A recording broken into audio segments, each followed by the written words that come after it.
Súper. Voy entonces, como es costumbre, buscar mi presentación de respaldo para esta última sesión.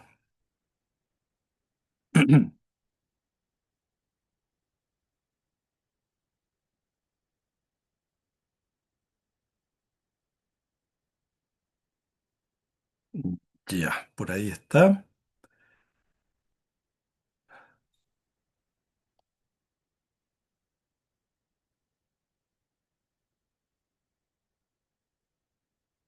Bien, esta tercera clase o sesión de nuestro módulo 2 lleva por título, o le he puesto el título de Intervenciones Sabias. ¿Ya? Les voy a ir explicando en un ratito más de dónde viene este nombre, que no es mío, ¿no? Sino que es de un psicólogo de Stanford que ha escrito un libro muy interesante y también tiene muchos años de investigación sobre un tema muy cercano a lo que es la temática que nos convoca, pero ya lo vamos a comentar en un ratito más, para que veamos entonces el concepto este de intervenciones sabias. En líneas generales, lo que vamos a compartir en la sesión de hoy día tiene relación con, podríamos decir, una serie de estrategias simples que sumadas son de bastante apoyo y ayuda para las personas, en particular para, en nuestro caso, nuestros estudiantes que también muchas veces se sienten un poco fuera de lugar del colegio, del establecimiento, de los grupos, de las amistades, que les cuesta más, ¿no es cierto?, insertarse y por eso entonces vamos a compartir una serie de pequeñas herramientas, pequeñas estrategias, y de ahí un poco el nombre de intervenciones sabias. Voy a comenzar con también una referencia. Probablemente todos ustedes han escuchado, eh, aunque quizás los más jóvenes no, porque esto fue un experimento que se hizo en psicología, por un equipo de investigadores en la Universidad de Stanford también, y que fue llevada igual a lo menos a una película. Probablemente han habido más películas, pero fijo por lo menos una. Eh, por allí por la década del 60, 70, lo que investigaron estos psicólogos allí en la misma universidad, por eso lleva el título Experimento en la prisión de Stanford, es que en el mismo campus de la universidad se hizo esta experiencia. Y esta experiencia consistió en convocar personas, jóvenes, estudiantes de la misma universidad. Se les contó que iban a hacer un experimento en el área de la psicología. Y lo que hicieron fue allí, en el mismo campus de la universidad, habían construido o habían adaptado algunos espacios físicos para que funcionaran en la lógica de una prisión. Entonces, a los que convocaron para este experimento, los dividieron en dos grandes grupos. Un grupo de prisioneros, iban a hacer el rol de prisioneros, y otro grupo de gendarmes, ¿no? O iban a hacer el rol de los guardias de los prisioneros. Con algunos roles también, un alcaide de la prisión y algunos jefes o rangos superiores también al guardia o al gendarme tradicional. Y empezaron a convivir allí. En resumen, ¿qué es lo que pasó? Si alguno de ustedes vio la película o se acuerda de este experimento, al cabo de un tiempo tuvieron que parar el experimento, tuvieron que cortarlo, eh, no pudieron seguir con el experimento, pero básicamente la razón por la que tuvieron que parar el experimento es porque el comportamiento de estas personas, que antes de ingresar al experimento eran personas comunes y corrientes, el comportamiento de estas personas había cambiado mucho mientras estaban haciendo el experimento. En un par de semanas nomás ya habían visto cómo había cambiado su comportamiento y los que hacían el rol de presos o de delincuentes, ¿no? Que estaban en la cárcel, habían asumido también un rol muy, muy bien representado. O sea, tenían ya el odio contra los guardias, si tenían oportunidad de atacarlos, los iban a atacar. Y los guardias y el alcaide también, que cumplía ese rol, se habían empoderado tanto del rol que también empezaron a tener prácticas abusivas contra los que cumplían el rol de preso, los castigaban, los golpeaban, en fin, se fue tornando este experimento en una situación de demasiada violencia que tuvieron que cortar el experimento. ¿Por qué traigo a colación esta situación? Es para reforzar lo que nos dice eh, este autor y este investigador, psicólogo también de Stanford, Geoffrey Cohen, quien ha escrito un libro que está traducido al español eh, hace un año, puede ser, o a principio de año que apareció, que lleva por título Pertenencia. La ciencia de crear vínculos y tender puentes entre las diferencias. La verdad es que es un libro altamente recomendable. Me tomo la libertad, la atribución de recomendárselos también. Creo que es un libro que viene muy bien para el tema que estamos aquí tratando y que en general viene muy bien tanto para los equipos directivos como para quienes trabajamos en educación desde la docencia. Aquí Geoffrey Cohen desarrolla en extenso, con mucho respaldo de investigación y de distintos casos, la importancia de la pertenencia, el sentido de pertenencia de las personas. En este caso podríamos llevarlo a estudiantes con su establecimiento educativo, ese sentimiento de que pertenecen a ese lugar, ese sentimiento, por el contrario, que no son bienvenidos a ese lugar, que no son bien recibidos o bien acogidos, que el grupo les hace diferencias, que sienten la amenaza de pertenecer o no. ¿Y qué tiene que ver esto con el experimento que les comentaba recién de los prisioneros en Stanford?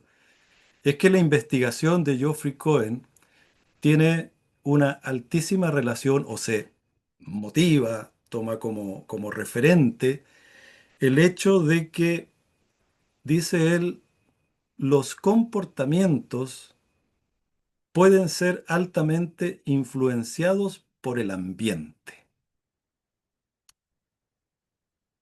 Es así que en este experimento de los presos en Stanford, el haberles asignado un rol, el haberlos puesto en rol de prisioneros, rol de guardias o gendarmes, fue creando todo un ambiente. Y ese ambiente se eh, llevó a tal nivel que cambiaron los comportamientos de las personas que participaban del experimento. Ahora, esa misma idea de que el ambiente, el modelaje de situaciones, influyen en el comportamiento de las personas, es lo que está detrás como idea central o medular dentro de este libro. Entonces, Cohen lo que propone y ha estudiado bastante es que nosotros, voy a hablar de los adultos responsables, nosotros los profesores, los docentes, los que trabajamos con estudiantes, podemos diseñar también situaciones, pero no para que se anden peleando, como en la prisión de Stanford, sino diseñar situaciones que puedan entonces favorecer los mejores comportamientos de las personas con las cuales tratamos. Respecto a la pertenencia, este libro también señala la importancia, como yo les decía, de que las personas, especialmente los estudiantes, los adolescentes, o las personas también que pertenecen, podríamos decir, a esos grupos minoritarios, cómo su sentimiento de pertenencia a un lugar, de que encajan en un lugar, encajan en un grupo, eh, es poderosísima. Por el contrario, la sensación de no pertenencia acarrea, ¿no es cierto?, una serie de situaciones y entre ellas, por supuesto, la desmotivación, el abandono, y allí es donde podemos ir enlazando este tema, o al menos es lo que pretendo yo, que podamos irlo enlazando también con una variedad de estrategias que podríamos considerar en su diseño, diseñar estas situaciones sencillas, pero que son de alto impacto. Cohen dice de que si bien conocemos la pirámide de Maslow, de las necesidades y parte de las necesidades fisiológicas como en la base de la pirámide, luego las necesidades de seguridad, y ahí ya está apareciendo igual la pertenencia, aunque la pone en un tercer nivel, esa necesidad de pertenecer. Somos seres sociales, sociables. Necesitamos relacionarnos con los demás y sentir que tenemos allí un lugar, una cabida, un espacio que nos acogen. Está puesto aquí en la pirámide de Maslow como en un tercer peldaño. Cohen, y en base a todos los estudios que tiene, investigaciones sobre el tema, escribe, ¿no es cierto?, lo que está aquí también en la diapositiva, en el sentido de que la pertenencia pudiese ser también considerada como una necesidad fundamental y debiese estar eh, a la base, quizás junto con las necesidades fisiológicas, las necesidades de seguridad.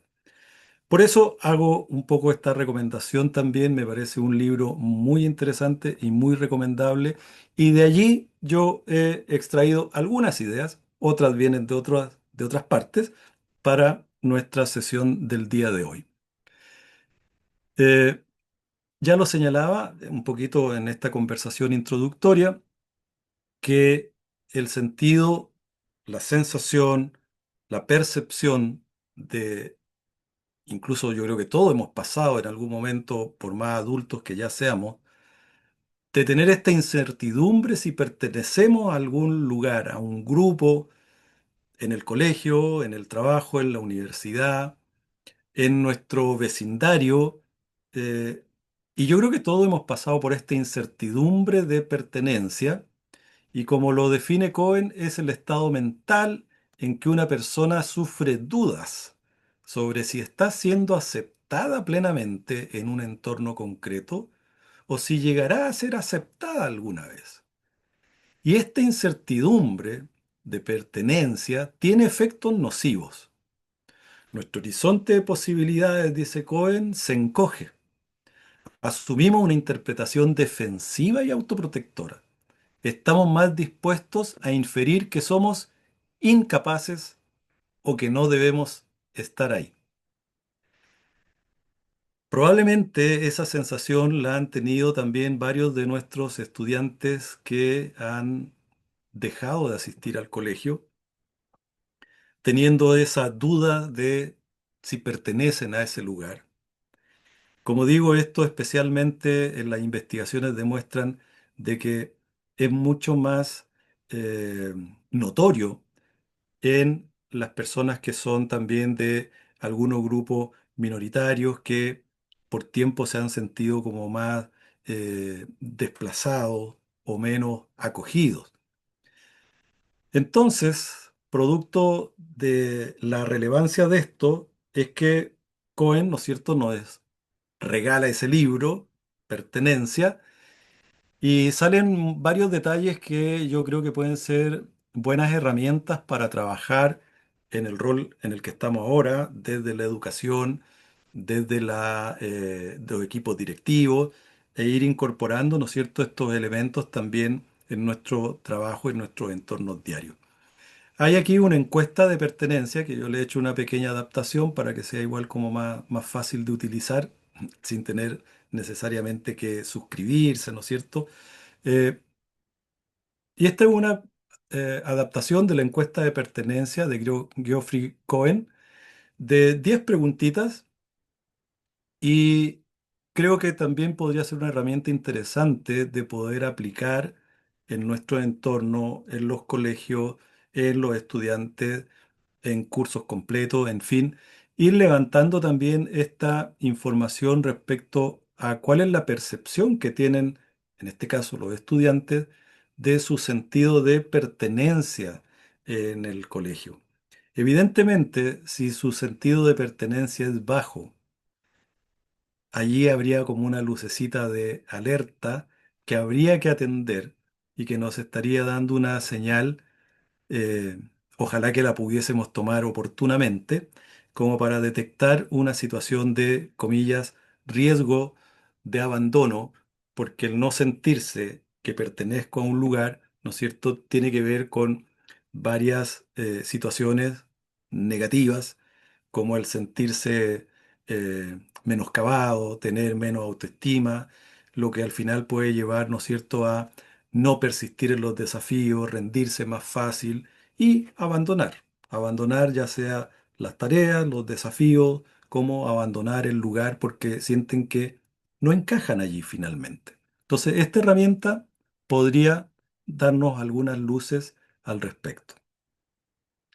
Y ahora adentrándonos a lo que era el título de eh, esta sesión o esta clase, la cual, ¿no es cierto?, denominé como eh, intervenciones sabias, aquí está igual el concepto o la definición. Esta definición o concepto de intervenciones sabias también pertenecen a Geoffrey Cohen y se refiere a lo siguiente, ¿no? Es eh, un pequeño gesto.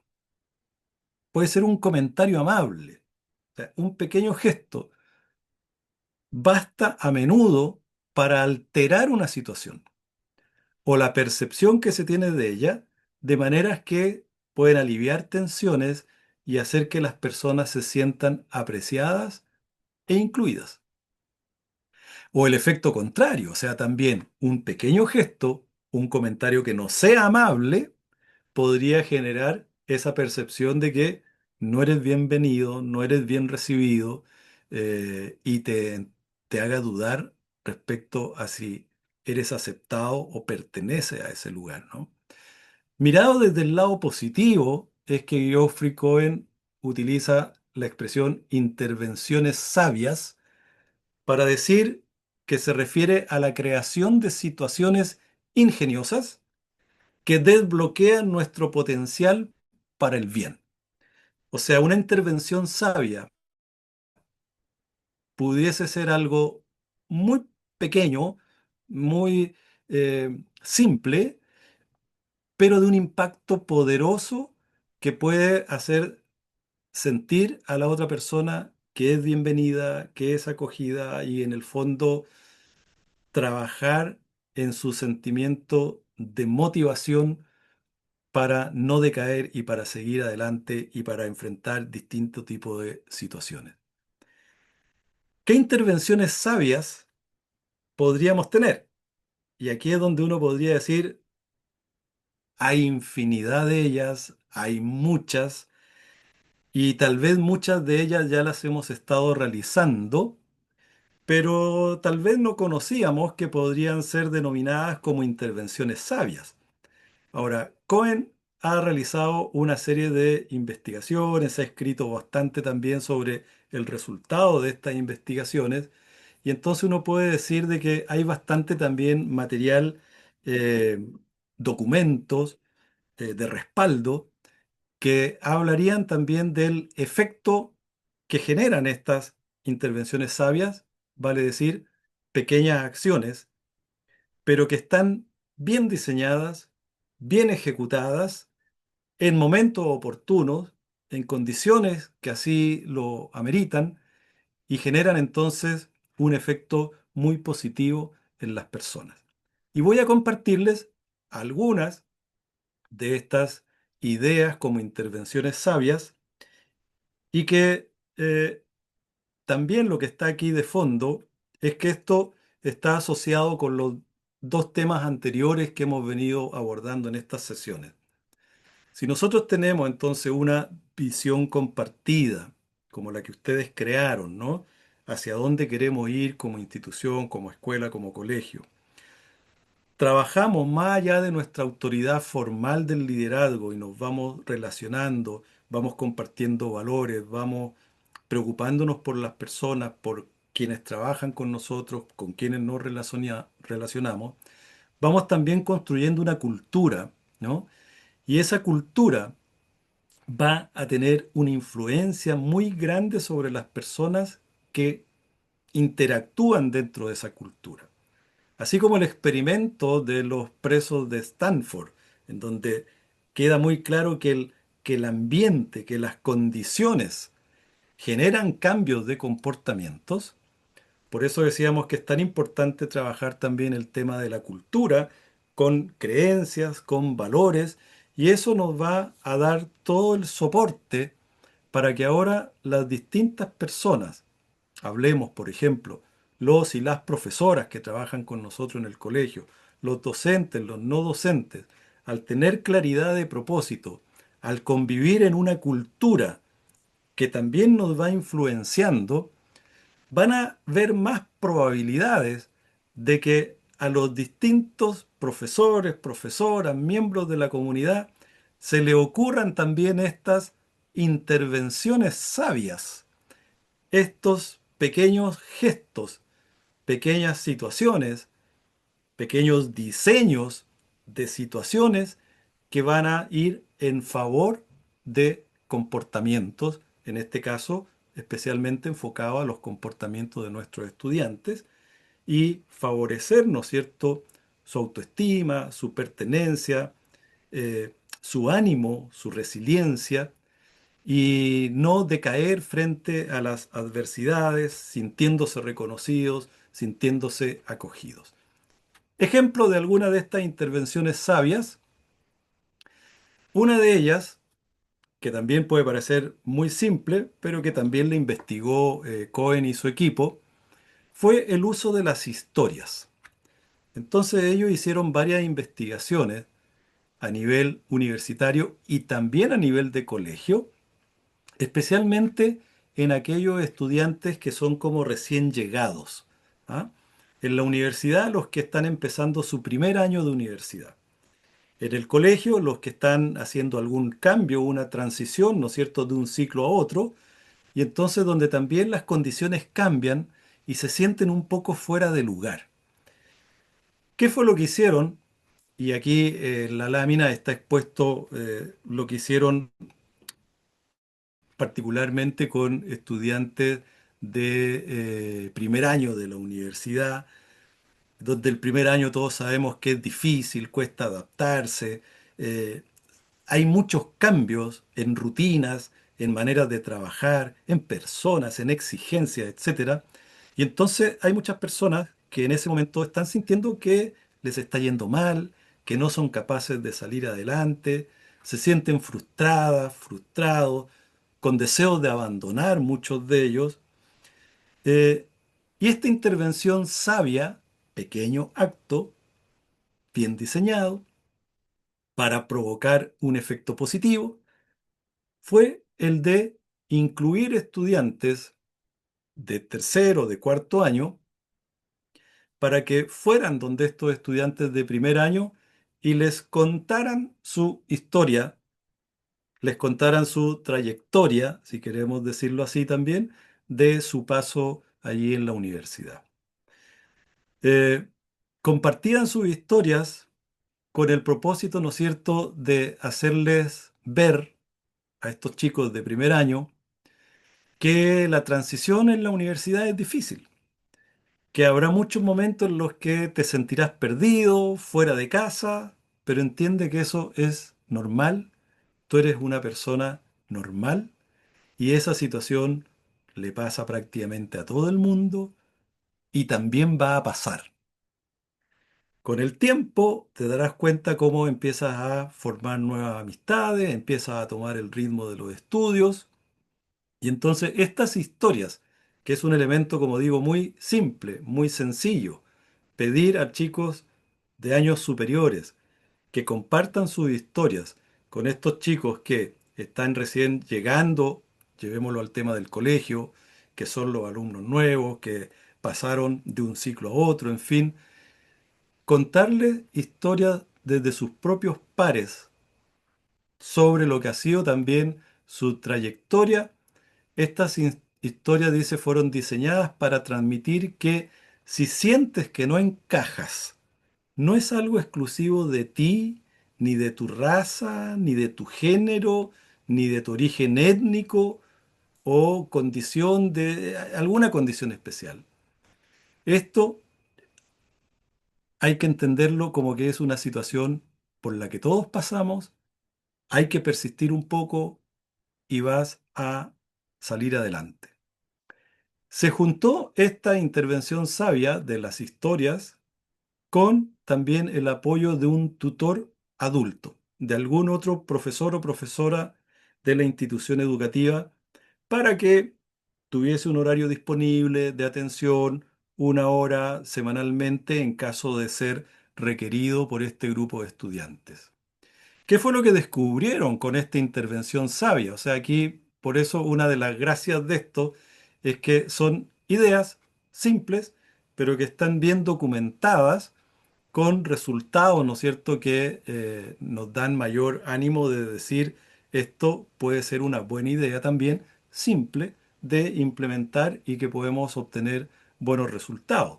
Lo que descubrió Cohen y su equipo es que eh, esta experiencia, tanto de las historias como de la tutoría, ellos lo estudiaron especialmente en los niños o jóvenes afroamericanos, que sabemos, ¿no es cierto?, que en Estados Unidos eh, siempre han sufrido eh, o se han sentido amenazados también como un grupo minoritario y estudiaron en ellos cuál era el efecto de haber participado de estas sesiones de historia y de haber participado también en estas sesiones de tutoría.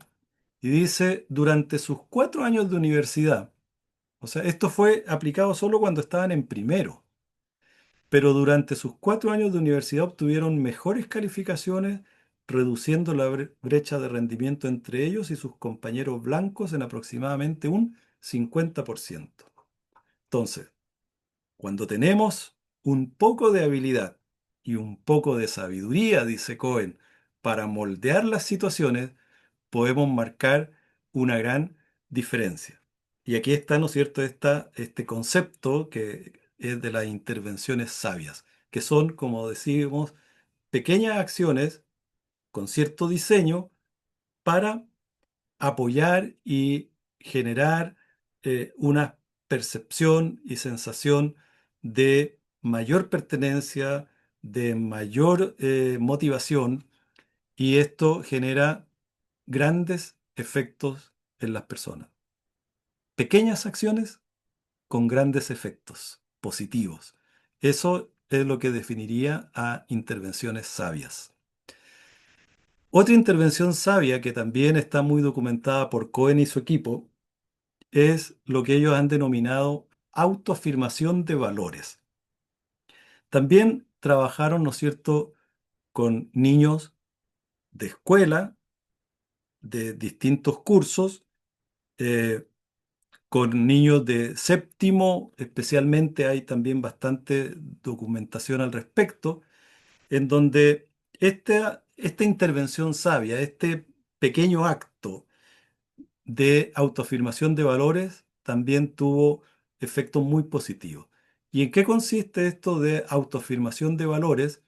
Es de hacerlos trabajar en una pequeña jornada semanal por algún lapso acotado de tiempo, en donde se les apliquen algunos ejercicios, como por ejemplo entregar un listado de valores a los estudiantes y pedirles que de ese listado ellos puedan encerrar aquellos valores que para ellos representan o significan más.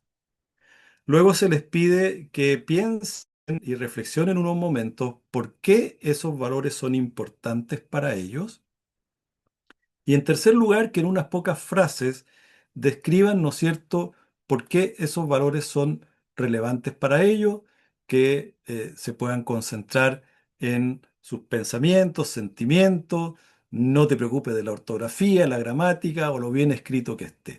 Simplemente se le hace reflexionar, concentrarse un rato en cuáles son sus valores, por qué son importantes esos valores para ellos y esto, que parece también muy simple, es también otro ejemplo de intervención sabia, que ha obtenido también muchos beneficios en los alumnos respecto a su propia motivación para seguir, persistir y no decaer.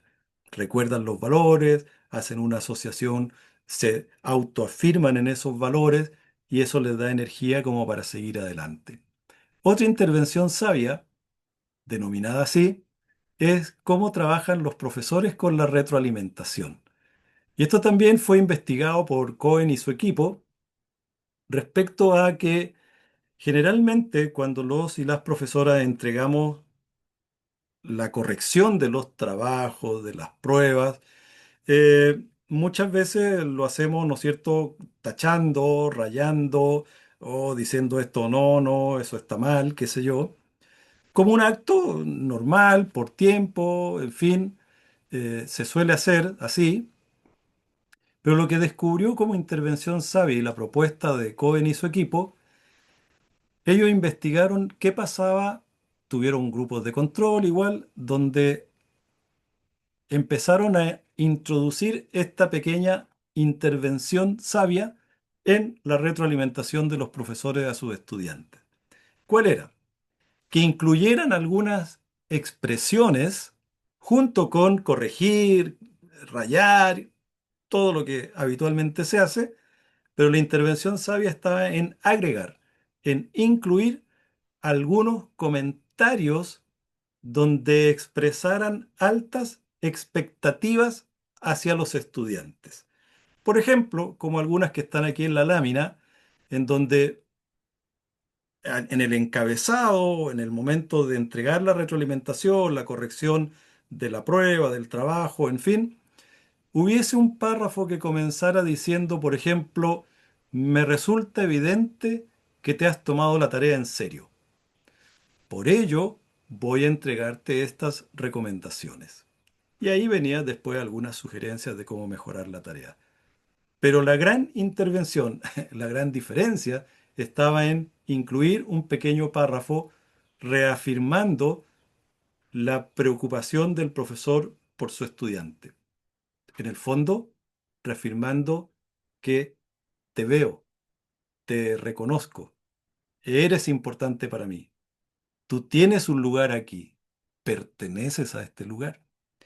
Otra manera de encabezar esa retroalimentación, un ejemplo era escribir: no me tomaría la molestia de hacerte estos comentarios si no creyera que eres capaz de alcanzar el elevado estándar que yo como profesora, como profesor, le pido para todos mis estudiantes. Entonces, esos comentarios como iniciales, personalizados y puede ser incluso mejor, también fueron investigados y los resultados es que los alumnos también se comprometían mucho más con sus tareas, con sus trabajos y la motivación para rendir mejor aumentaba.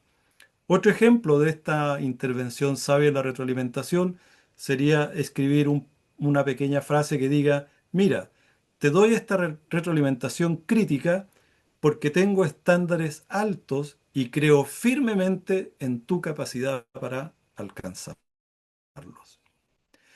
Fíjense que los resultados de haber hecho este tipo de intervenciones sabias, haberlos puesto en grupos, muestras, control, etcétera, Cohen y sus asociados dicen, un año después, en séptimo grado, los niños se meten en menos problemas escolares gracias a este mensaje contundente en un momento clave.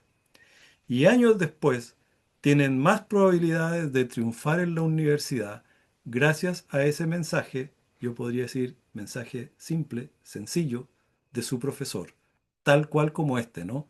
Creo en ti y puedes lograrlo. Y te voy a pedir más de lo que crees que puedes dar. Ese es un ejemplo de crítica inteligente. En un rato más vamos a retomar algunas ideas de que uno muchas veces cree que acoger a los estudiantes, darles protección, darles afecto, darles cariño, es bajar los niveles de exigencia. Y eso es, reitero, lo vamos a retomar en un rato más, pero eso no está correcto. No es la idea bajar los estándares. No es la idea eh, facilitar, comillas, regalar las notas para que se sientan acogidas o acogidos. La gracia está en no bajar los estándares de exigencia, pero sí aumentar la sensación de que si me necesitas, aquí estoy. No te voy a regalar la nota, pero creo en ti, te acompaño y si necesitas ayuda, aquí estoy. Y por eso esta intervención sabia a nivel de la retroalimentación de las tareas y de los trabajos no se refiere a bajar la escala, sino más bien a simplemente colocar la expresión y te exijo porque creo en ti, porque sé que puedes dar mucho más. Por lo tanto, lo que se está promoviendo aquí también está relacionado con lo que vimos la semana pasada de la mentalidad de crecimiento o de la cultura de crecimiento. Favorecer, trabajar, inculcar el esfuerzo, la perseverancia. Estas críticas am, en el concepto de intervenciones sabias de la retroalimentación tienen ese concepto también y los datos indican de que genera un efecto muy positivo. Quisiera compartir, esto no es Cohen necesariamente, esto es parte también de otro tipo de intervenciones. El que sale aquí en la fotito es Martin Seligman, también un psicólogo que es considerado como el padre de la psicología positiva. Y también Seligman, como ya tiene varios años, también en la década de los 70, hizo algunas investigaciones y que hoy día yo creo que estarían totalmente prohibidas porque serían vistas como eh, violencia contra otras especies, contra los animales, pero en la década del 70, como eso todavía no estaba tan en boga, ¿no es cierto? Se hacían bastantes experimentos con animalitos también y que hoy día definitivamente yo creo que serían tachados como de experimentos crueles. Ahora, ¿cuál fue el experimento de Seligman? Él hizo un experimento con perritos y entonces como figura aquí en la imagen, eh, tenía perritos encerrados en una caja o en unos sectores y en el piso había metal, por lo tanto ese metal conducía un shock eléctrico que llegaba a los perritos. Si se fijan en esta lámina de arriba que estoy marcando con el cursor, ahí tenemos que en ese sector donde está el perrito recibía un shock. Ese shock encendía también una lucecita y el perrito aprendía a que podía bajar ese obstáculo, pasar al otro lugar y se acababa, ¿no es cierto?, el efecto del shock eléctrico. Pero también, y esto da hasta pena mirar el perrito de la figura de abajo, que recibía el shock eléctrico, pero intentaba bajar la palanquita primero, intentaba bajar, ¿no es cierto?, esa barrera para cruzar al otro lado y la barrera no bajaba. Intentaba y no bajaba.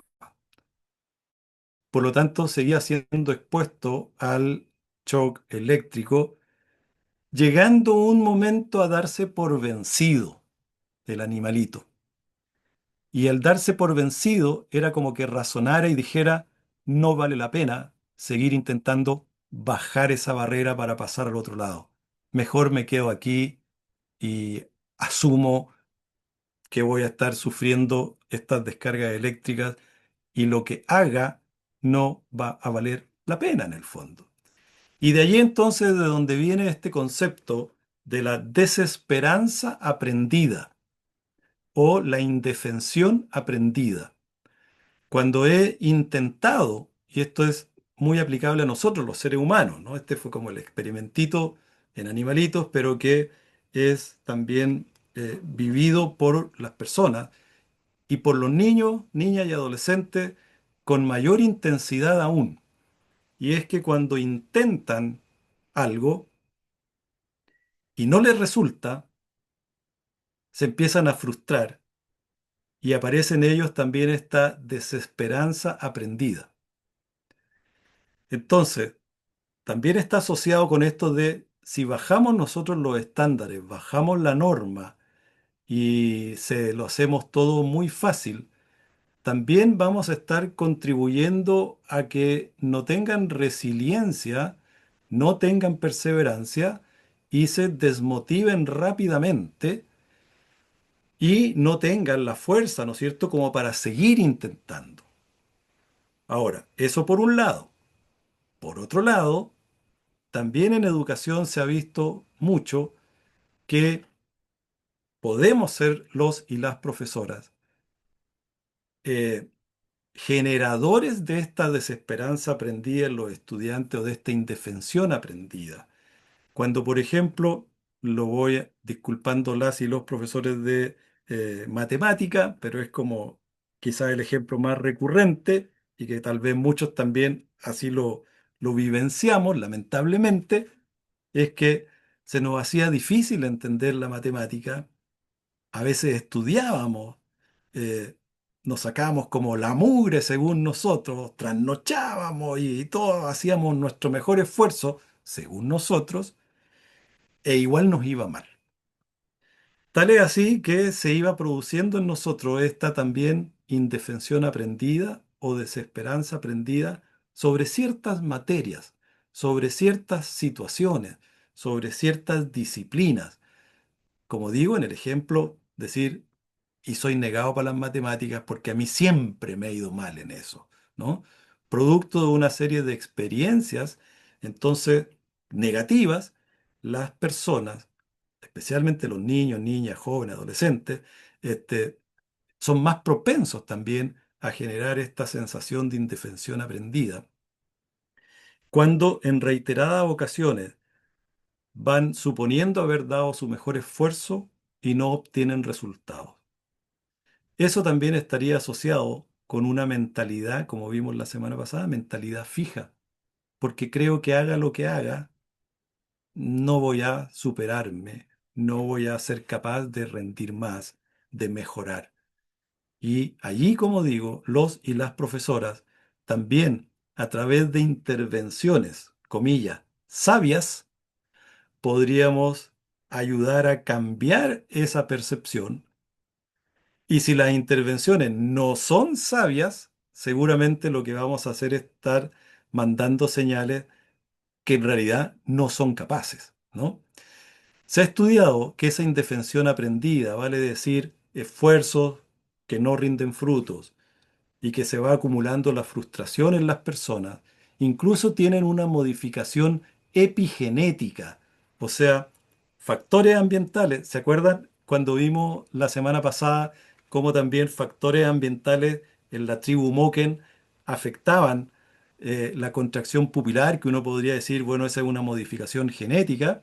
Bueno, las modificaciones epigenéticas se refieren a que cambiamos también nuestra fisiología, eh, que podríamos decir esto es genético y esa modificación es producto no de una transmisión necesariamente hereditaria de nuestros padres o nuestros antepasados, sino que el medio ambiente también se ha descubierto que genera este tipo de modificaciones eh, en orden fisiológico de las personas, en el contexto biológico de las personas. Entonces, la indefensión aprendida, fíjense que entonces niños, niñas que son constantemente o que viven constantemente situaciones de frustración, de hacer el intento de salir adelante y no pueden, se les va produciendo también una modificación epigenética, donde a nivel de un elemento cerebral conocido como BDNF, que es el factor neurotrófico, y que es una proteína clave para la plasticidad de nuestras neuronas. O sea, el BDNF, ese factor neurotrófico, es una proteína que estimula nuestras neuronas para que produzcan nuevas conexiones. En definitiva, para que se produzca aprendizaje. Entonces, producto de una indefensión aprendida, sostenida, sistemática en el tiempo, se produce esta modificación epigenética y el factor neurotrófico deja de estimular a las neuronas para que hagan conexiones, nuevas conexiones. Tal es así el impacto, entonces, que se va a limitar, obviamente, la capacidad para seguir aprendiendo. Pero así como, ¿se acuerdan con los Moken que en los niños se producía un efecto en la contracción y dilatación de su pupila porque estaban expuestos a ese medio ambiente, pero en los ancianos que ya después salían del mar, eso ya no ocurría? Lo que quiero decir con esto es que estas modificaciones epigenéticas también pueden revertirse. Entonces, si los niños están en una situación de indefensión aprendida de manera sostenida, van a tener esta modificación epigenética, van a tener menos estimulación sus neuronas para que hagan conexiones y se va a limitar su capacidad. Pero si actuáramos con intervenciones sabias que vayan favoreciendo su creencia en que sí pueden, en que sí son capaces, esto se puede revertir.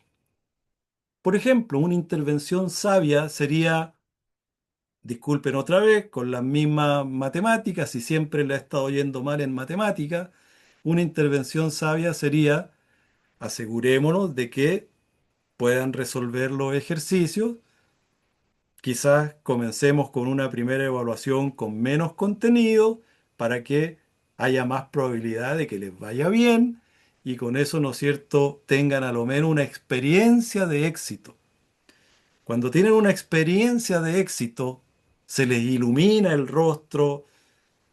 Yo creo que se revierte esta modificación epigenética y las neuronas empiezan a conectarse porque creen que hay una luz de esperanza que sí pueden.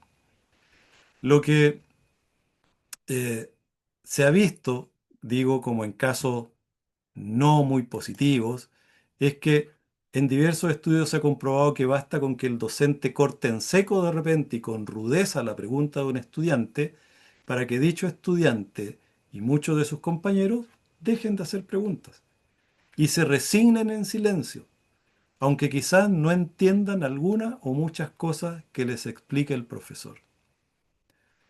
Eh, yo tengo dos hijas grandes ya, una terminó la universidad, la otra recién está empezando la universidad. Las dos están, la que ya salió estudió una carrera muy complicada de muchos profesores que, bueno, no siendo profesores, ¿no es cierto?, evalúan a su antojo, qué sé yo. Y la gran, la gran meta o el gran desafío es no desanimarse, ¿no? Eh, y bueno, a mí me da bastante rabia interna, ¿no? Cuando de repente me contaban, esto no lo entiendo, papá, no sé. Pero yo le digo, pero pregúntale a tu profesor. Pues, ¿cómo no vas a preguntar? Lo que no entiendas, pregunta. Ya en la universidad. Y me decían, me daban respuestas como, pero es que no quiero preguntar porque la otra vez que pregunté, se burló de mí el profesor, se rió de mí. Faltó decirle que cómo hacía una pregunta tan tonta. Entonces de ahí, claro, como lo describe también esta diapositiva, lo que le pasaba era que se resignaba al silencio y ya, aunque no entendía, no quería preguntar más.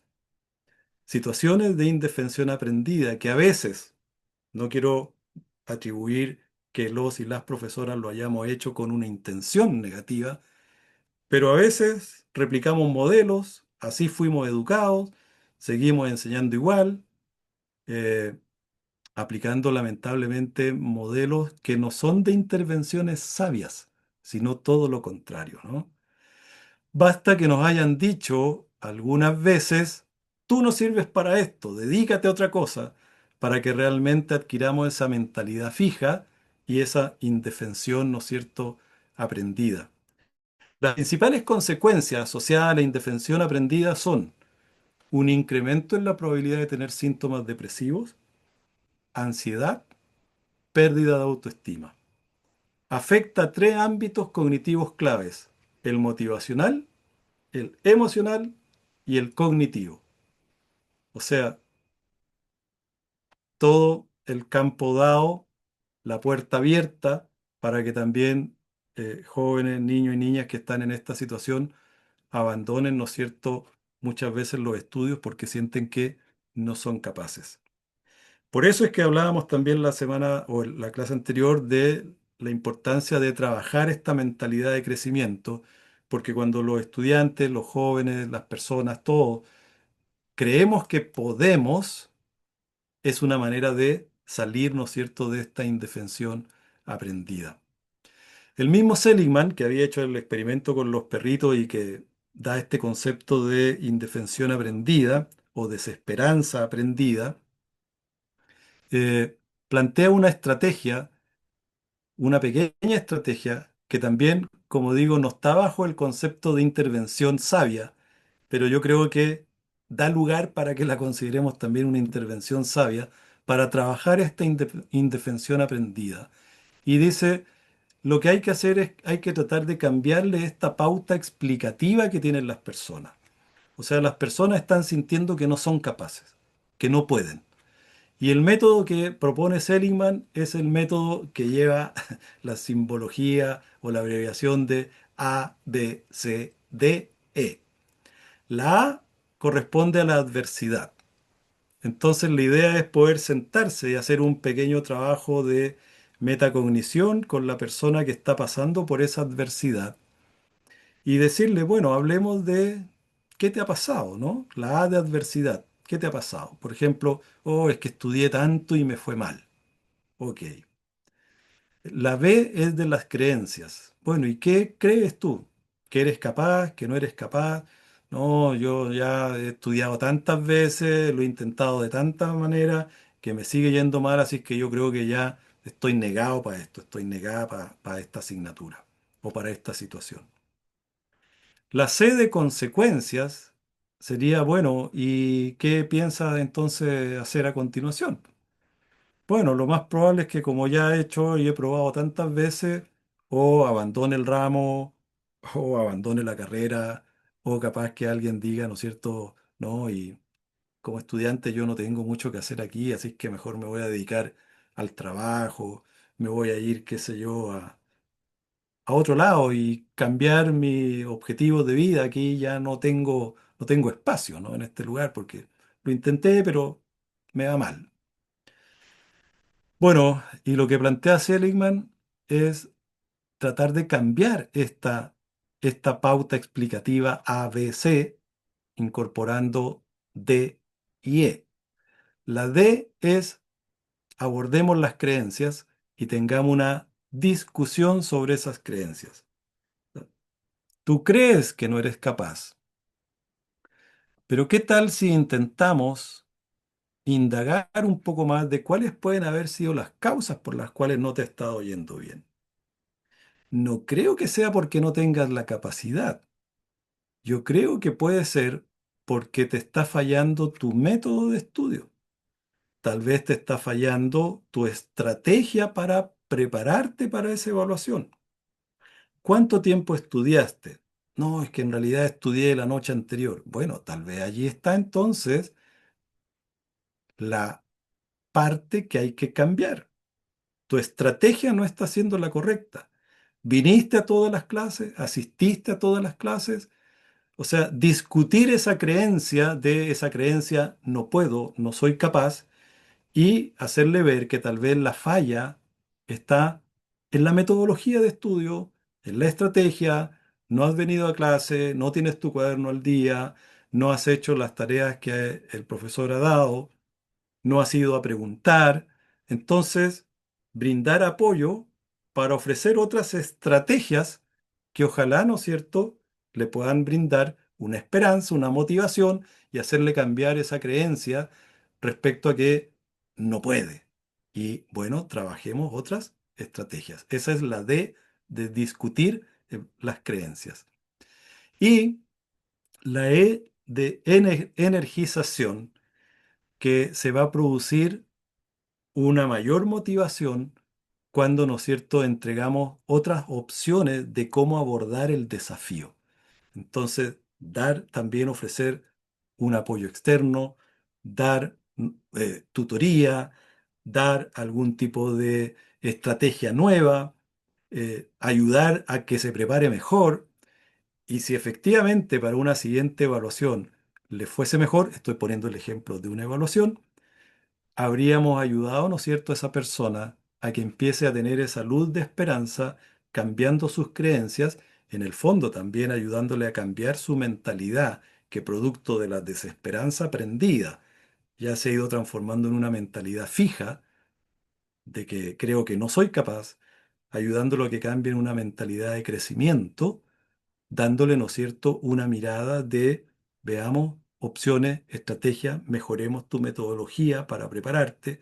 Si no te has entrenado bien, no te has preparado bien, es como un atleta, ¿no? Si no comió bien, si no durmió bien, lo más probable es que en su desempeño atlético le va a ir mal.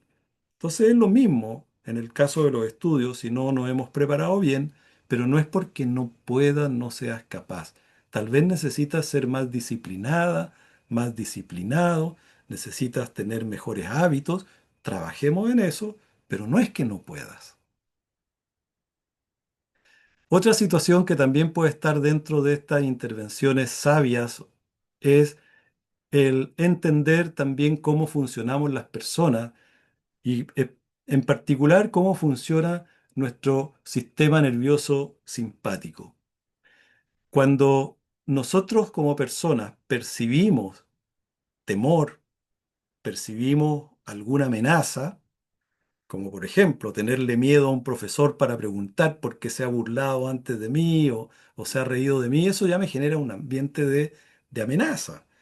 Si somos, ¿no es cierto?, demasiado también fríos o distantes o vamos desde el control solamente, más que brindar afecto, podemos estar generando también un ambiente que para las personas sea percibido como un ambiente de amenaza. Ahora, muchas veces yo recuerdo en mi infancia, cuando iba al colegio, que en mi caso, a mí los profesores me pegaban también, especialmente cuando nos hacían dictados de ortografía, teníamos que llevar esos dictados después para la casa y traerlos firmados por el apoderado. Y al que se le olvidaba traerlos firmados, nuestro profe de castellano abría su maletín, sacaba así una vara y nos hacía pasar al frente de la pizarra y nos pegaba ahí, ¿no es cierto?, en las piernas. Qué cosa más dolorosa. Por lo tanto, sí, ese profesor se había ganado el respeto, pero en base al miedo que le teníamos. Y antiguamente decían, ¿no es cierto?, hasta el dicho, la letra con sangre entra, ¿no? Entonces, era una forma de motivar incluso el castigo, el reto. Muchos todavía dicen, bueno, yo fui criado así, ¿por qué no lo puedo seguir practicando, no? Bueno, hoy día la neurociencia nos puede decir científicamente que en situaciones de amenaza, de peligro, de riesgo, nosotros como seres humanos actuamos de manera instintiva y eso está alojado en nuestro sistema nervioso simpático. Entonces, en una situación de amenaza, el sistema nervioso simpático se activa y lo que se activa sin que necesariamente lo tengamos que razonar, puesto que se activa automáticamente, es esa sensación de miedo con una ansiedad y ganas de tener que huir, que luchar, que arrancar, que irnos de ahí. Por lo tanto, cuando los y las profesoras queremos motivar a través del miedo, de la amenaza, del castigo, de la nota, etcétera, eh, como que no, nos vamos a bloquear, porque en situaciones de amenaza, insisto, se activa nuestro sistema nervioso simpático, producto de situaciones o experiencias negativas o de amenaza. Sin embargo, si nosotros queremos que nuestra mente esté abierta, dispuesta al aprendizaje, generar mejores y mayores conexiones, ¿no es cierto?, entre nuestras neuronas, tenemos que activar el sistema nervioso, no el simpático, sino el parasimpático. Y el sistema nervioso parasimpático está asociado, ¿no es cierto?, a emociones como el asombro, la alegría, la gratitud, la curiosidad, las ganas de aprender. Y eso se activa con experiencias positivas. Entonces, intervenciones sabias también pueden tomarse desde aquí. Quiero que mis estudiantes estén más disponibles para aprender, para hacer conexiones neuronales, para hacer sinapsis, para hacer, ¿no es cierto?, una activación de su creatividad, de su innovación. Bueno, brindemos espacios no de miedo, no de temor, no de ansiedad, sino más bien con experiencias positivas. Esto también se activa a través de conversaciones que inspiran, que motivan y tener muy en claro, ¿no es cierto?, que el miedo más bien trae muchas consecuencias negativas. Voy a avanzar unos 5 minutitos más y ahí vamos a hacer un pequeño alto de un recreíto de 10 minutos y después volvemos para yo hacer casi un cierre y después dar tiempo a revisar la tarea de nuestro módulo. Pero ténganme paciencia unos 5 o 7 minutos más para luego tener una breve pausa. Respecto a esto del miedo, ¿no es cierto? Y entregar ambientes de seguridad. También hay un librito bien interesante que también me animo a recomendárselos que se llama Las cuatro etapas de la seguridad psicológica y que su autor es Timothy Clark. Hay sí una persona que mucho antes viene ya trabajando el tema de la seguridad psicológica, que es Amy Edmondson. También tiene unos escritos, pero muy poco en español. Y Timothy Clark lo que plantea es que la seguridad psicológica es clave. Esto también lo ha descubierto, por ejemplo, Google en investigaciones de investigaron los mejores equipos, los de mejor desempeño, cuáles eran las claves para tener los mejores ambientes laborales también, y todos concluyeron que es clave la seguridad psicológica.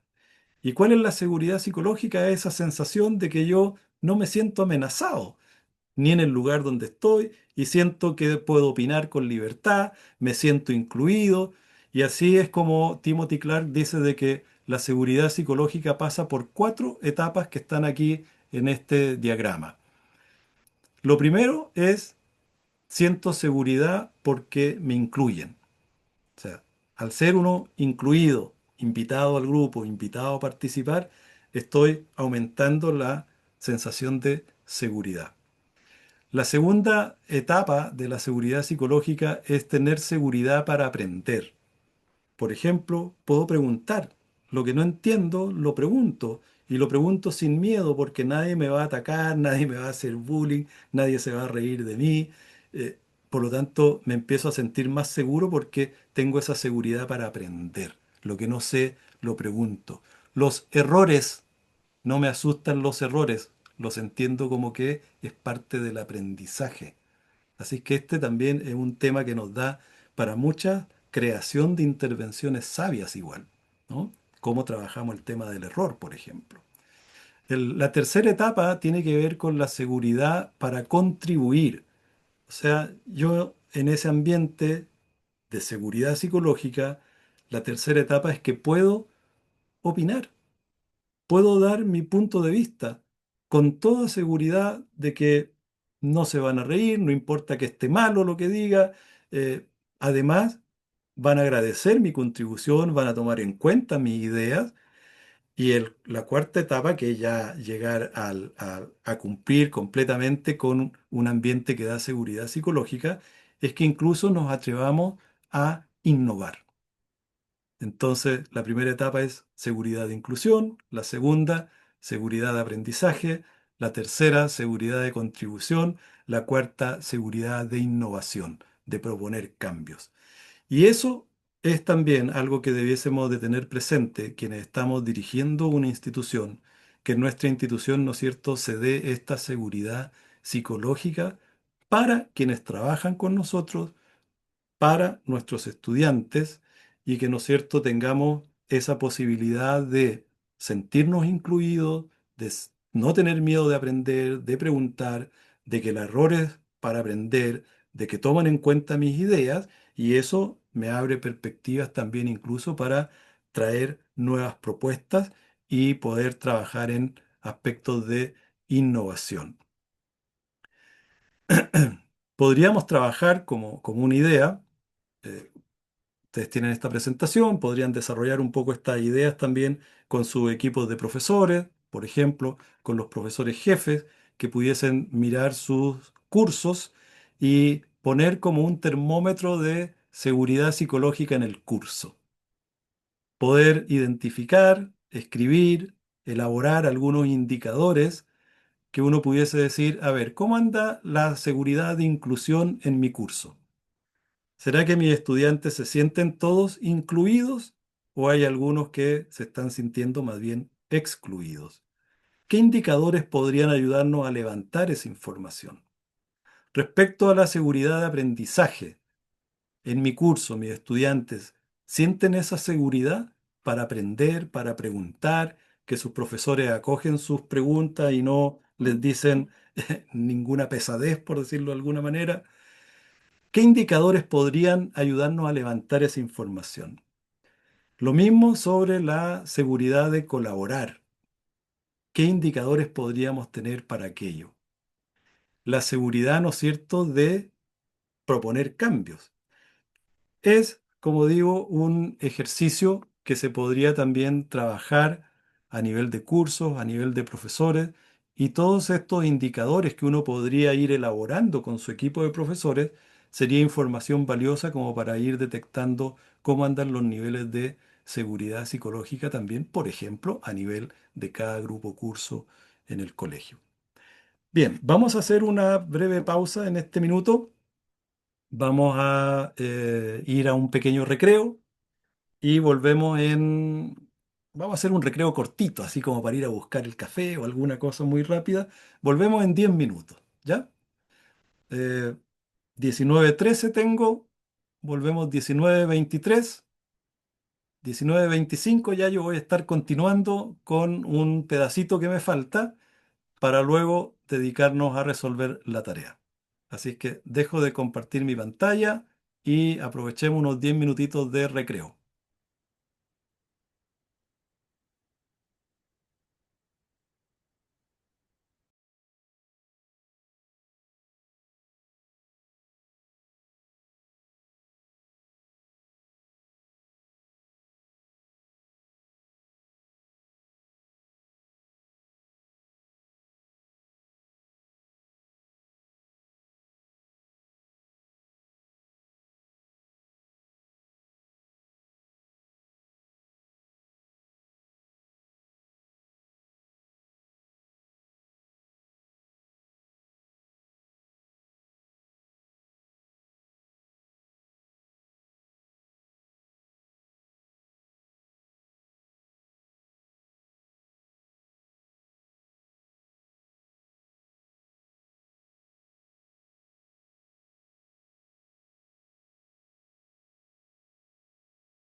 la tarea. Si hay dudas, me llaman y yo le pido a Raquel ayuda para incorporarme a su sala y dialogar allí, dar alguna explicación que requieran. Gracias, Raquel. Entonces ahora nos ayudas con las salas. Voy a dejar de compartir mi pantalla.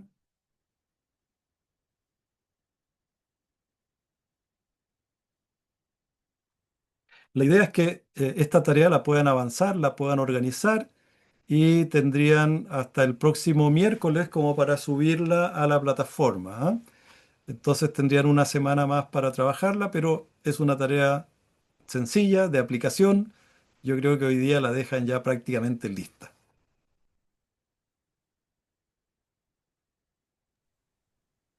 ¿Podrían, por favor, ayudarme a unirme a la sala? Andrea Alfaro, sala 4.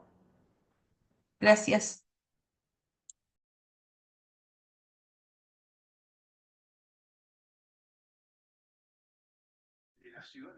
Igual Marcelo Casas, por favor, a la sala 4. Acá Paola Faún de la sala 3.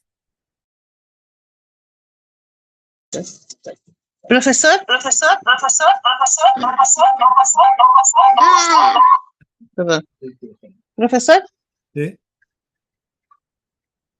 Sí, escucho. aló. Entonces, perdón, lo que hay que hacer es analizar ese diálogo y tenemos que ver el tipo de liderazgo. Esa es la reflexión que tenemos que hacer. No, la tarea está indicada. Erika Pérez, por favor, a la sala 4. No sé, Raquel, si se alcanzó a colocar la tarea en el chat como para que también pudiesen ingresar. Entonces usted puede igual, para ver el detalle de la tarea, para ver el detalle de la tarea, tiene dos maneras de ver el detalle de la tarea. Uno es en el mismo chat de aquí del Zoom y otro es en la plataforma. Ahí está la tarea. Ya, sí, sí. Ya, ¿Ya? sí, sí, ahí la vi. Ok. Gracias. Cualquier duda que tengan, yo voy a su grupo también para apoyarle un poco.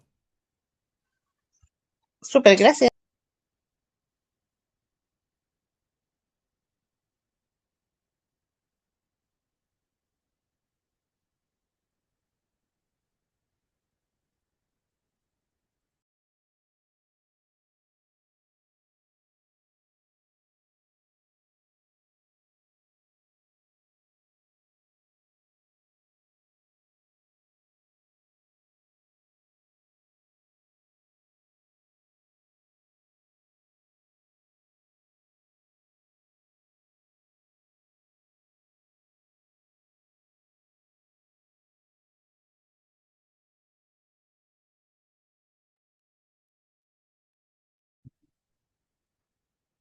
Hola, hola, ¿alguien tiene problemas para entrar a su sala?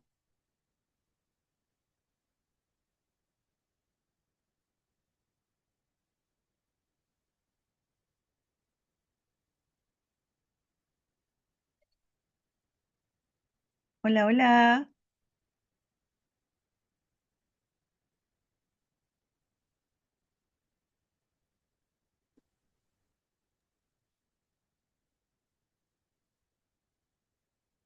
Bueno, Raquel, si alguien me solicita para explicar la tarea, tú me ayudas a ir a la sala. Por supuesto, Ricardo. Estoy Y, y lo preguntando. hacemos volver, yo creo que unos 5 minutos antes nomás, o sea, a las 8:25, darle el máximo de tiempo posible para que estén en sus grupos. Sí, sí, ok. Gracias. 8:25. Ok. Yo ya estoy en una sala, pero sabes que tengo una duda. ¿Mm? Yo ingresé después al curso porque me llegó a mí la invitación después por el cupo. Y sabes que no tengo idea cómo subir las tareas, ingresar a plataforma. Lo único normal que por correo he recibido todas las tareas que ustedes van haciendo, pero yo no he hecho nada. Yo recién ingresé el lunes, me parece, el lunes de la semana pasada, porque ya tuve en otra tarea, pero no entiendo qué hay que hacer en la plataforma o cómo subir las tareas. Ya, María Alejandra, Sí, ¿tú estás en el WhatsApp del curso? sí, Ya, ahí me estoy en el escribes WhatsApp. y yo te voy guiando. Ah, ya, listo. Entonces hoy día voy a hacer esta tarea y después yo lo voy escribiendo, ¿ya? Eso, disfruta la tarea de hoy y comparte con los compañeros del grupo y luego nosotros nos organizamos, así que tranquila. Sí, ya, listo. Muchas gracias. Te Ya pasaste. linda. Hola Raquel, no puedo entrar a la sala 1. Enseguida, Martita, sala Muchas 1, gracias. a ti.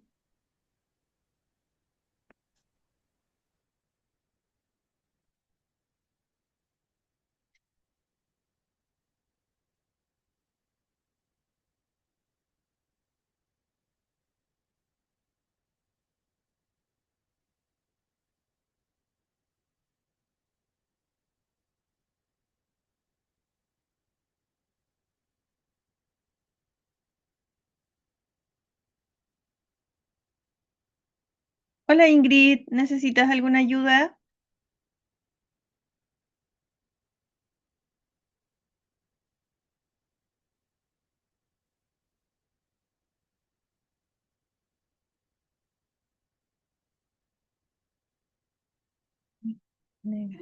Ingrid tenía como el perfil duplicado.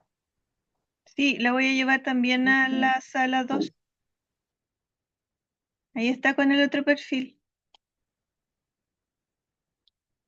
A lo mejor está tratando de compartir allá. Sí, yo creo. Pero primero tiene que entrar al grupo. Ingrid, tienes que entrar al grupo primero. Ah, Sí, no, sí, estaba en el grupo, me sacó. Ya, es que mi internet está como la mona, me saca mi internet. Sí, no, entonces, no, olvídelo, es que estaba hablando con mi grupo, estaba compartiéndole a ella y no sé por qué me devolvió a la sala principal. Ahora sí. es que te llevé con los dos dispositivos. Tienes que irte con los dos dispositivos que tienes para poder compartir.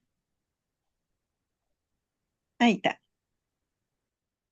Ahí se fue con los dos.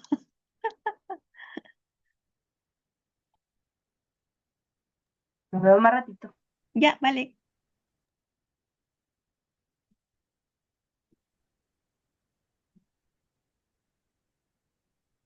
No te han llamado todavía, Ricardo.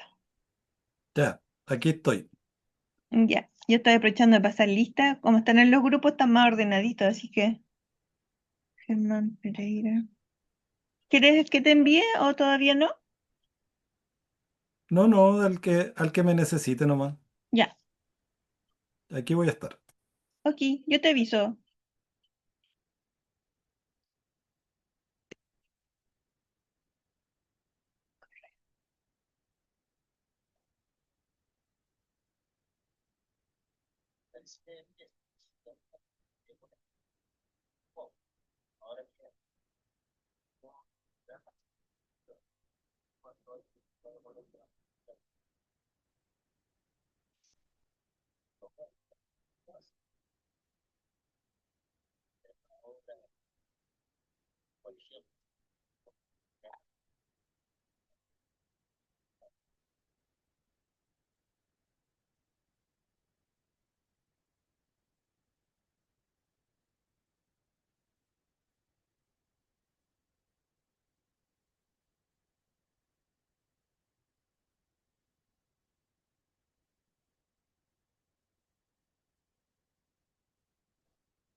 ¿Por qué no toma una siestita y se va a dormir?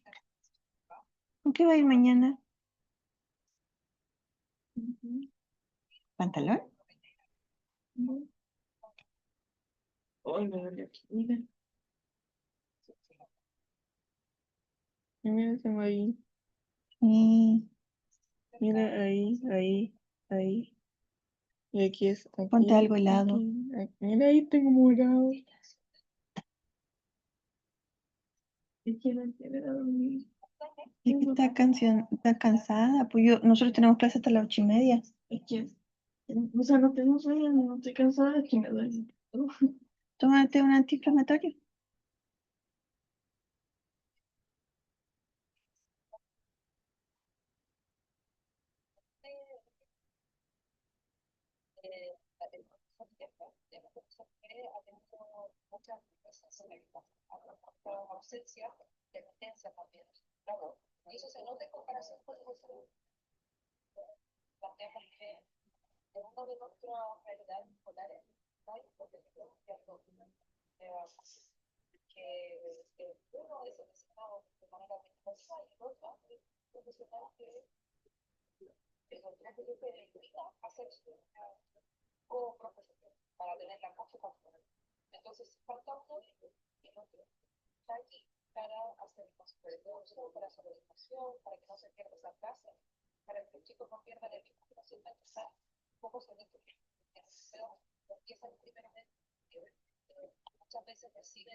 Sí. ¿Tú quieres salir?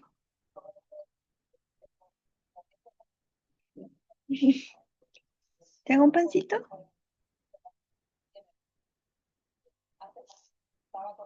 ¿Te tomaste el antiinflamatorio? ¿Te hago pancito con queso?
¿Qué está imprimiendo?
Ahora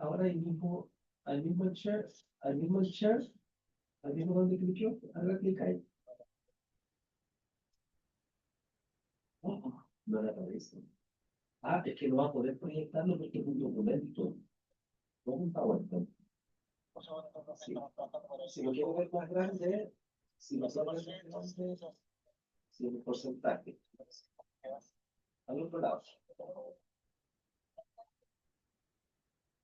Ahí está.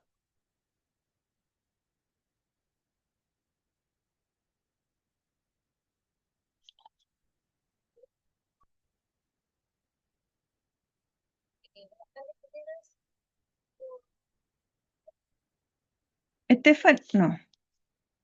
Estefan, no.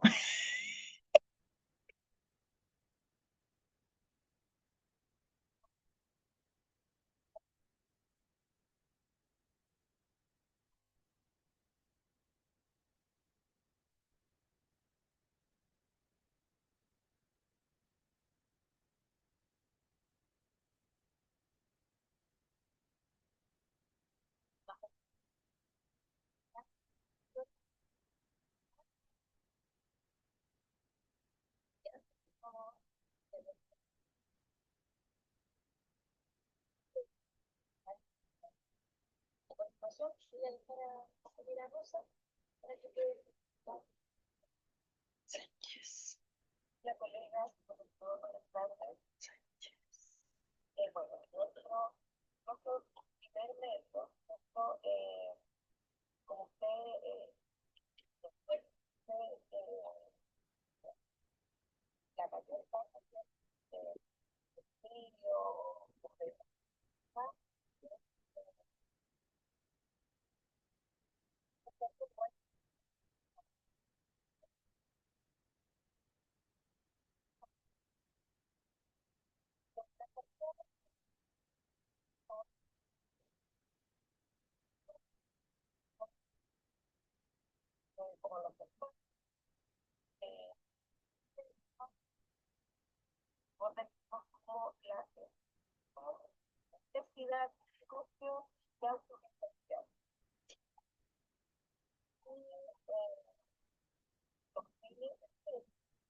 ¿Lo hacemos volver, Raquel? ¿Los, los, los hacemos volver?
Muy bien, por ahí ya veo que con la ayuda de Raquel, ¿no es cierto?, están regresando a esta sala en común. Eh, no sé si alguien tuviese alguna duda. La verdad es que de ningún grupo me llamaron, así es que yo me quedé con la idea de que se entendió perfecto la tarea. ¿Sí? Entonces tendrían plazo para subir. Esta es la tarea que va con nota, entre comillas, ¿no? Esta es la tarea calificada del módulo para que ustedes tengan hasta el próximo miércoles para subirlo. Bueno, si alguien tuviese alguna dificultad nos comenta y siempre vamos a estar disponibles para atender cualquier situación. Pero espero que haya quedado como bastante encaminada. La verdad, era analizar un caso, aplicarlo y tomar algunos conceptos que hemos visto durante todo este módulo. Eh, No se preocupen porque sea una extensión muy grande de la tarea, es ser breve, ser preciso. Hay también una rúbrica que acompaña la tarea, entonces guíense allí mirando la rúbrica para eh, que no les falte Profe, nada de lo que la rúbrica va a evaluar.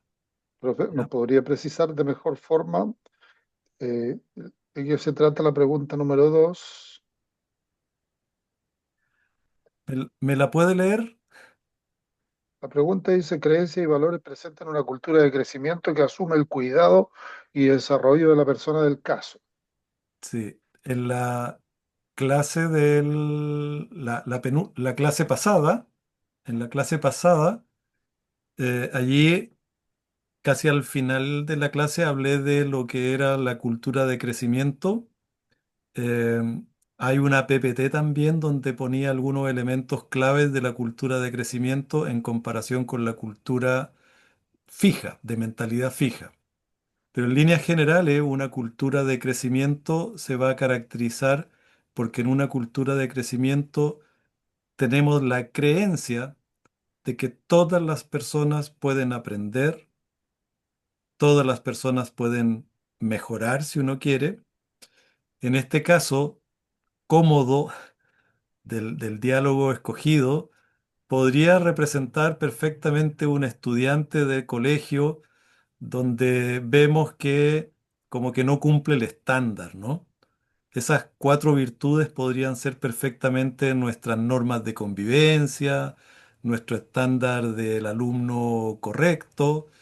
En una cultura de mentalidad fija, probablemente criticaríamos a ese niño diciendo, mira lo malo que es. No creo que vaya a cambiar. No creo que tenga vuelta, ¿no? En una cultura de crecimiento que acoge, en este caso, a alguien que no está cumpliendo el estándar de la cultura de crecimiento, uno, al tener la cultura de crecimiento, parto de la creencia de que es posible cambiar, de que es posible mejorar. Entonces, esa es como la base de la cultura de crecimiento en donde uno no se fija tanto en el resultado actual, sino más bien uno trabaja el proceso. y da los apoyos para que a través de ese proceso las personas también puedan ir mejorando. Eso como un concepto general.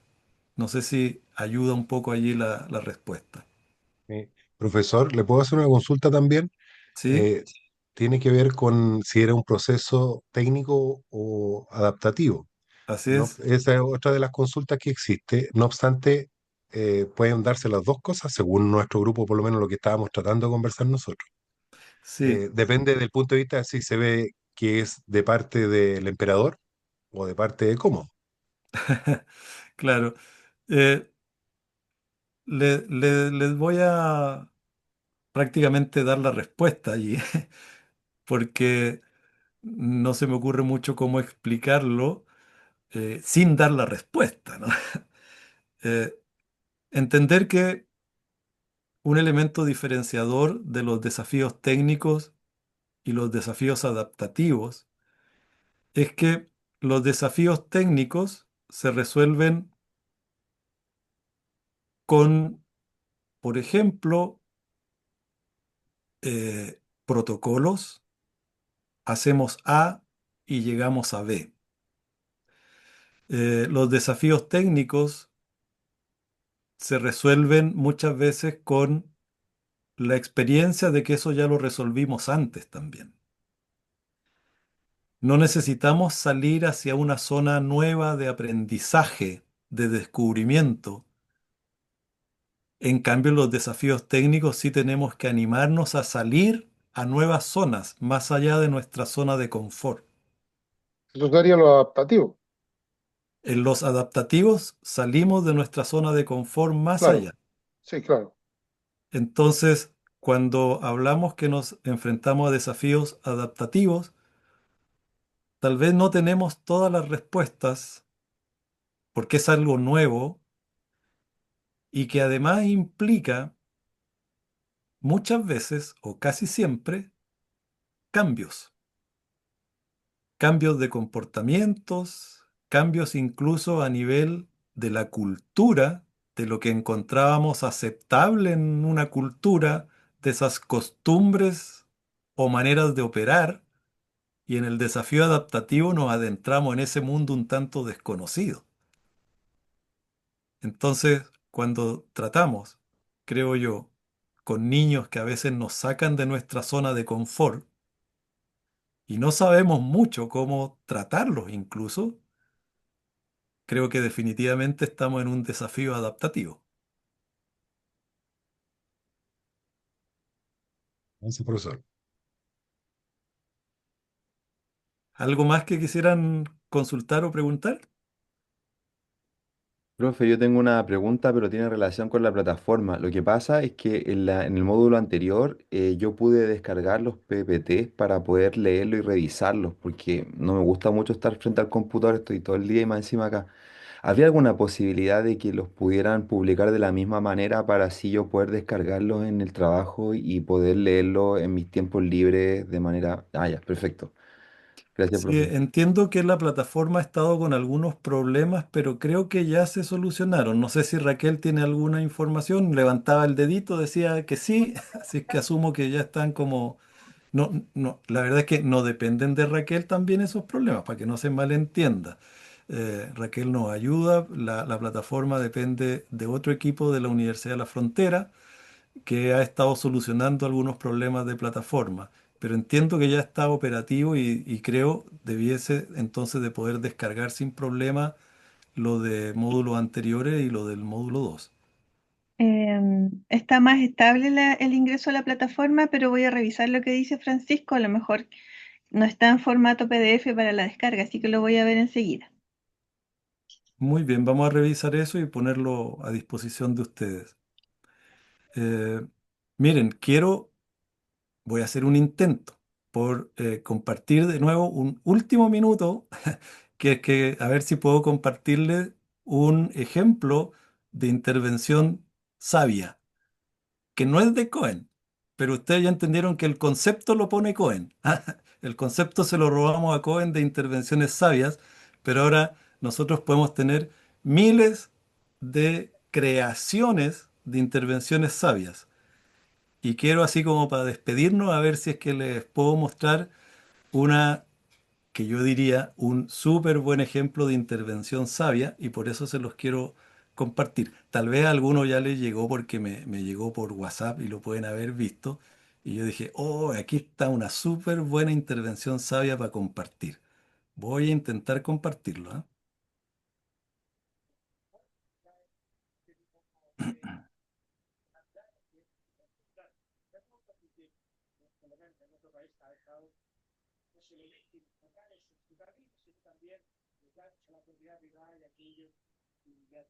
Lo más probable es que esté sin audio, a ver.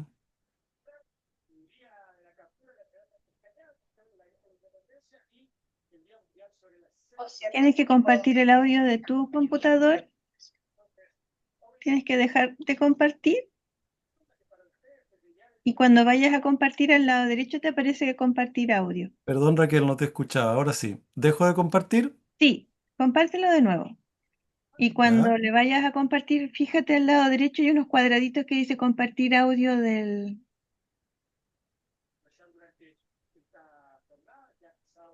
Ya, pero probablemente lo vean, Profesor, pero sin el audio, ¿no disculpe, es cierto? Si es que no logro hacerlo bien. Ajá. pero sin audio se puede igual porque se entiende perfectamente con el Pero mensaje que igual dan. se va a entender. Profe, Sí. sí puede, mentalidad de Ya, a crecimiento. ver, ahí están viendo la imagen, ¿sí?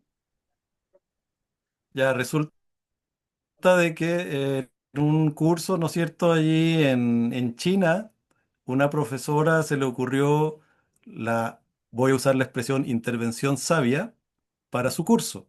Y entonces hace pasar a un niñito al que va a venir allí caminando, que era el más tímido del curso. Tenía problemas allí de autoestima y de confianza en sí mismo, y entonces lo hace pasar adelante para que escoja un papelito. De un montón de papelitos tiene que sacar uno. Y si saca un papelito que salga en blanco, van a tener un rato libre los niños y entonces lo que esperan ellos es poder jugar en ese rato libre. Entonces le pide la profesora a ese niñito, al de menor autoestima, que pase a retirar y a ver si tiene la suerte de sacar un papelito en blanco. ¿Cuál es la gracia? Que todos los papelitos la profesora los tenía en blanco, para que el niño realmente tuviese un momento de mejorar, de reconocer su autoestima por el resto de los compañeros. Entonces, no voy a poder compartir el audio, pero yo creo que con la imagen se alcanza a ver.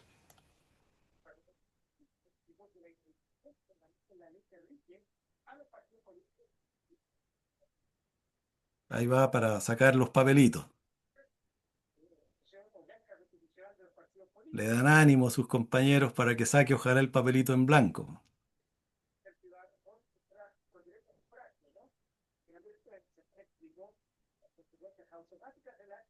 Lo muestra el curso.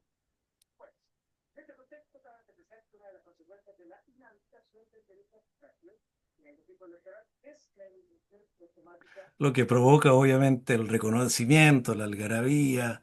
eh, Ese es un ejemplo de intervención sabia. Como una pequeñísima acción, ¿no es cierto?, puede generar un tremendo impacto positivo y seguramente lo va a recordar para el resto de su vida, ¿no? Puede ir cambiando, ¿no es cierto?, su percepción, su mentalidad, su poca autoestima, sentirse poco reconocido. ¿Y eso qué es lo que lo logró? Un momento de creatividad de su profesora, ¿no? Y vemos la felicidad del niño. Bueno, eh, eso quería terminar de compartir con ustedes. Espero que lo que hemos conversado aquí igual le genere más de alguna idea, ¿no es cierto?, de cómo seguir abordando este tema, que evidentemente es un desafío que nos lleva más allá de nuestra zona de confort, así que es un desafío adaptativo que requiere creatividad, que requiere innovación, que requiere voluntades de todos, con un propósito común y nosotros en la función de liderazgo y directivo generar culturas que nos movilicen hacia allá, ¿no? Bueno, ha sido un gusto estar con ustedes. El lunes siguen con el módulo 3 con el profesor Javier Barría. Así que él va a tener el último módulo y también le estaremos acompañando aquí desde la conexión. Que estén muy bien. Nos vemos.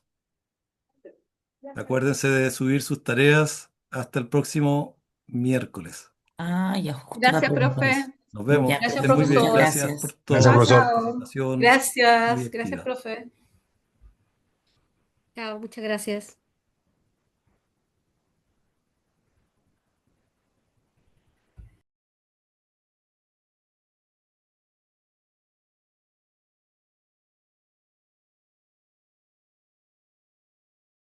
Gracias, que estén bien. Igual, que esté muy bien. Chao Raquel, nos vemos. Chao, Alex. Un abracito.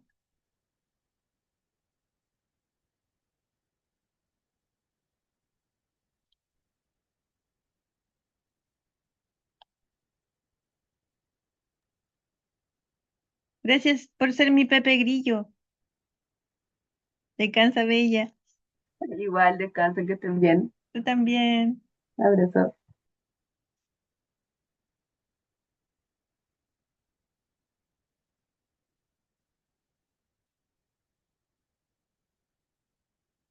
Chao, Ricardo. Que estés muy bien.